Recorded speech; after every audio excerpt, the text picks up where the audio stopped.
Hank and Dank, thank you for your service. The great triple threat Ian McIntyre went out there this morning and posted this article. We believe in the plan. Henrik Sedin says the Canucks are locked in on a rebuild. Now, iMac does some great work all the time. He has for years. And I'm going to leave a link in the description to this article that he posted this morning because it dives into the Vancouver Canucks co-president of hockey operations, Henrik Sedin's comments on the status of the team and the rebuild. Essentially, this is the breath of fresh air that we have been waiting for years. For years, we have been waiting to see the Vancouver Canucks actually buy into the rebuild. And you have a number of great reactions on social media being posted as a result. Jason Bruff went out there and posted one of the quotes from Henrik Sedin. He said, the Canucks were tired of missing the playoffs year after year, while at the same time trying to win. Hallelujah, Bruff said.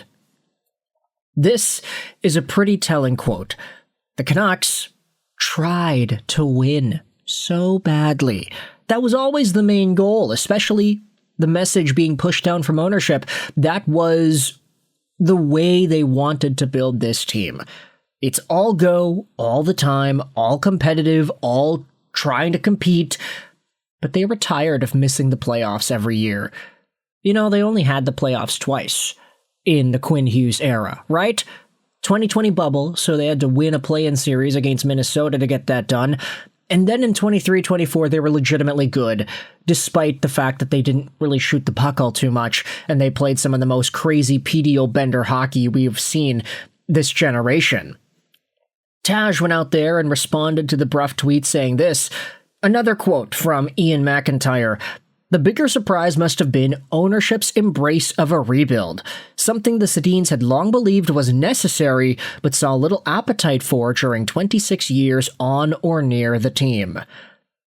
Taj says the Sedins only took the job because ownership was finally ready to do a rebuild themselves. So that is a really refreshing way to talk about the Vancouver Canucks, that ownership was so appalled by the idea of going through a rebuild.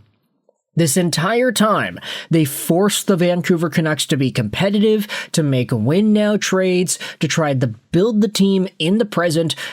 And the Sedins were like, yeah, well, we can see that that's what you're trying to do.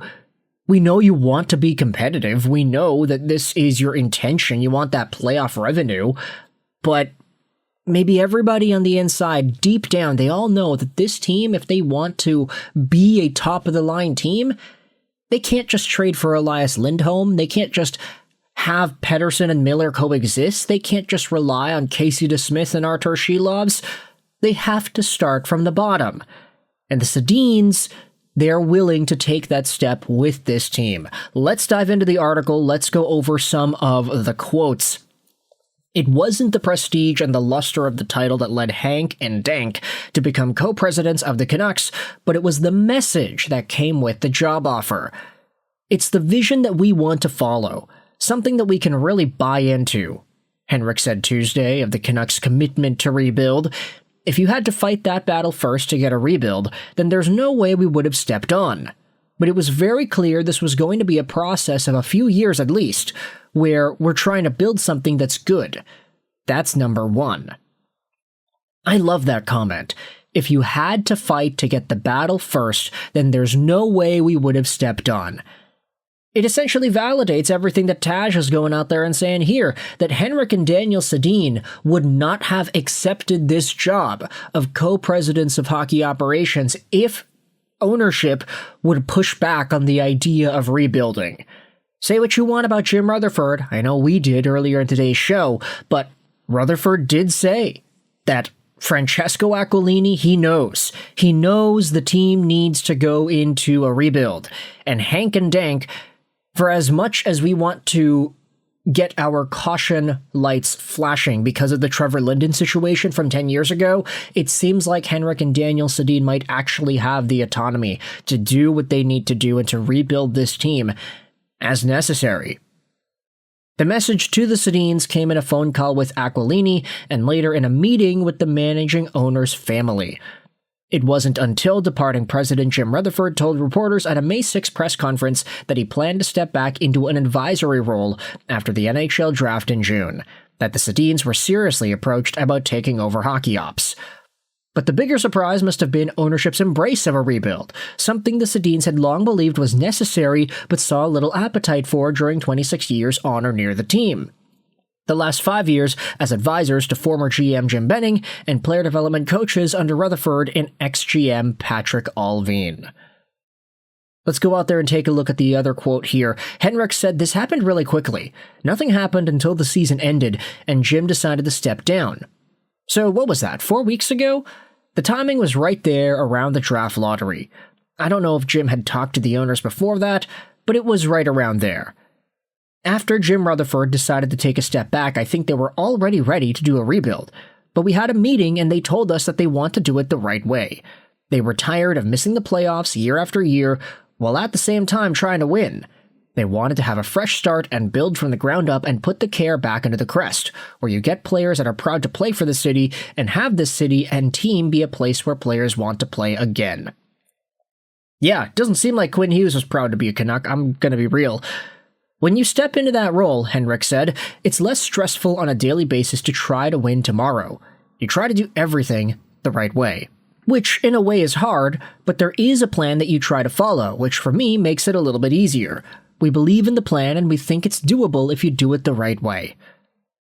Sedin said, man, it's so interesting reading an article where you're interviewing just one Sedin and they refer to the Sedin as just Sedin.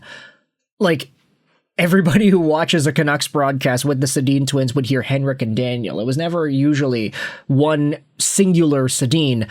No shade to Ian McIntyre, I just find that kind of funny. Sedin said, events this month transpired so quickly, they didn't even speak with friend and former teammate Trevor Linden, who famously clashed with the owners in 2018 and left the Canucks after 4 years of presidency before taking his old job. We talked to him about it afterwards, Henrik said. This rebuild was a plan that was put in front of us, and I believe that it's a different plan than when Trevor took over. But for sure he is happy for us and reached out and congratulated us. We talk regularly to Trevor, and I'm sure we're going to talk more in the future. So that makes a lot of sense over here. Our plan has not always been to go back to Sweden at least for a year to see if it works there or not, but we've spent 27 years now in Vancouver, and our kids feel like home here. I think that they feel very much like Vancouverites and not Swedish in that way. So there is no set plan for us going forward. Again, I'm not going to speak for them, but I think our kids might end up on this side of the Atlantic. We still have kids in school, so our plan was to spend at least the next 3, 4, or 5 years here anyway, and we always said that the Canucks are a part of us. And we want to work for the organization, so we thought that we could take this on. That's why we did it. Would it not be so badass if Henrik and Daniel Sedin would spend 4 or 5 years with the Canucks as presidents, build the team up to contender status, have the team maybe be a contender or win a Stanley Cup, and then just see Hank and Dank yeet off back into Sweden, and they're like, yeah, we already did our job. We wanted to be here for 4 or 5 years anyway, and that was the plan, and that's what happened, and now you won the cup, so we can retire. Now, it's all good. We completed everything we needed to do. Would that not be so amazing of a moment for Vancouver? Like, we all recognize the Sedins left on their own terms when they were players. They could have probably played another season and a bit. They could have actually played with Elias Pettersson because they retired the year that he came in.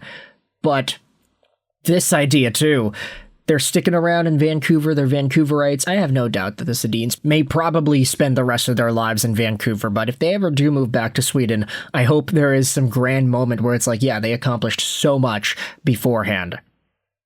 Could Malhotra be a parallel for what the Sedins experienced in the NHL? Okay, that's another conversation. You can let me know your thoughts in the comment section below. How do you feel about the Vancouver Canucks finally committing to a rebuild, Francesco Aquilini finally committing to a rebuild, and Henrik Sedin's commentary on the matter? This article will be linked in the description. It's a really good one. I hope you enjoyed this video.